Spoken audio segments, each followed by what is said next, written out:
मगर आज स्कूल में पढ़ी हुई उस लकड़हारे की कहानी याद आ गई सर, जो अक्सर लोगों को बेवकूफ बनाने के लिए चिल्लाया करता था, शेर आया शेर आया। वो सारा गांव उसकी मदद को दौड़ पड़ता था, और वह कोई शेर नहीं होता था। एक दिन सचमुच का शेर आया।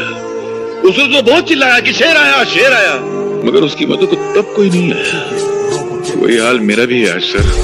कल तक मैं झूठ बोलता था तो सारा जमाना विश्वास करता था, और आज मैं सच बोल रहा हूँ तो एक भी इंसान विश्वास नहीं कर रहा है। हालात शेर बनकर मुझे खा रहा है, मगर जमाना मेरी हालत पे मुस्कुरा रहा है।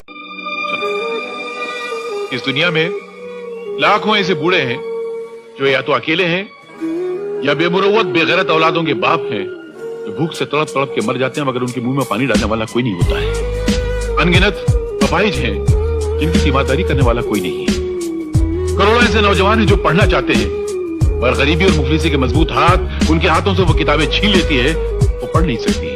ऐसी लाख लटक के खुदकुश करने का क्या मतलब है? अरे जिंदगी तो खुदा की नेमत है, जो नहीं समझा उसकी जिंदगी पे लानत है। अरे मुझे देखो, ये कैसी हालत है मेरी, न पेट में रोटी है, न जेब में ढेला है, कपड़ों को देखो हर 4 इंच पे ठेला लगा हुआ है, फिर भी जी रहा हूँ। लानत है तुम्हारी जिंदगी पर। क्यों? अगर मेरा ऐसा फटा हाल होता तो मैं तो पैदा होते ही फांसी लगा लेता।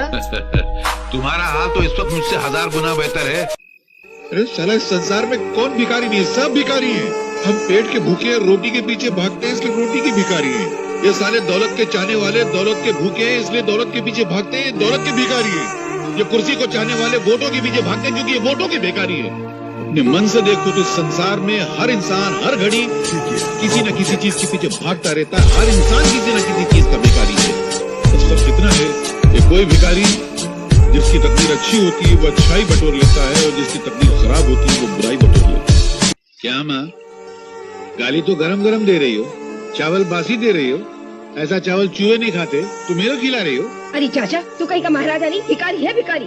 तो क्या हुआ, इस संसार को चलाने के लिए राजा और भिखारी दोनों जरूरी हैं।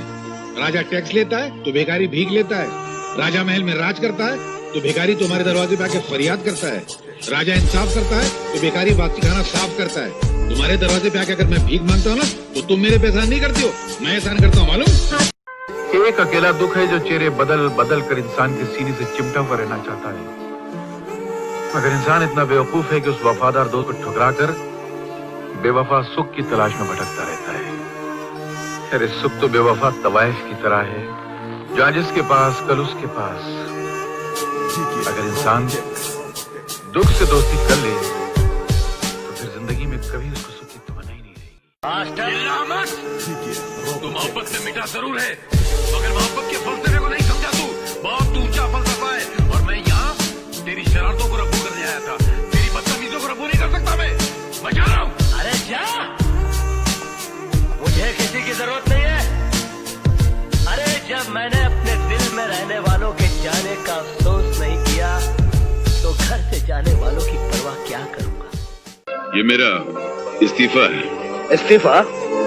हम जैसे महान लोग जब आपकी मामूली सी नौकरी करते ना, तो आपका हम पर नहीं बल्कि हमारा आपकी नौकरी पर एहसान होता है। आप इतनी सी तनख्वाह देते हैं, हम आपकी ऑफिस को इतनी सारी इज्जत देते हैं। फैसला सुनाएंगे, मेरे कानों को सुनने की आदत नहीं है, मेरी जबान को सुनाने की आदत है, समझे? और एक बात और, आप मुझको नौकरी से अलग नहीं कर रहे हैं, बल्कि मैं आपको मालिक बनने से अलग कर रहा हूं। इस फकीर की एक बात याद रखना, जिंदगी का अगर सही लुत्फ उठाना है ना तो मौत से खेलो।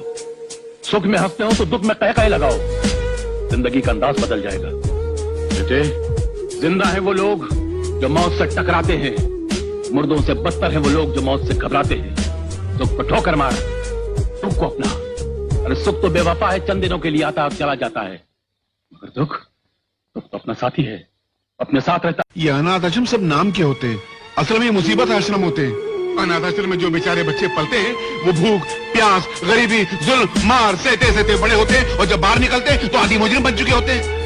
साहब, मैं तो कहता हूँ रुपये में 12 आना जो मुजरिम है वो सब अनाथ आश्रम की पैदावार है। इंस्पेक्टर साहब, आप अपनी इस वर्दी को हटाकर अपने खूबसूरत से दिल से सवाल कीजिए कि ये मासूम, ये छोटा फूल सा मासूम अनाथ आश्रम में पढ़ने के लायक है क्या? हम लोगों ने हिंदुस्तान की आजादी में खून इसलिए बहाया था कि भारत के भविष्य का बोझ उठाने वाले छोटे से मासूम कांधे अनाथ आश्रम में पलकर बड़ा होंगे?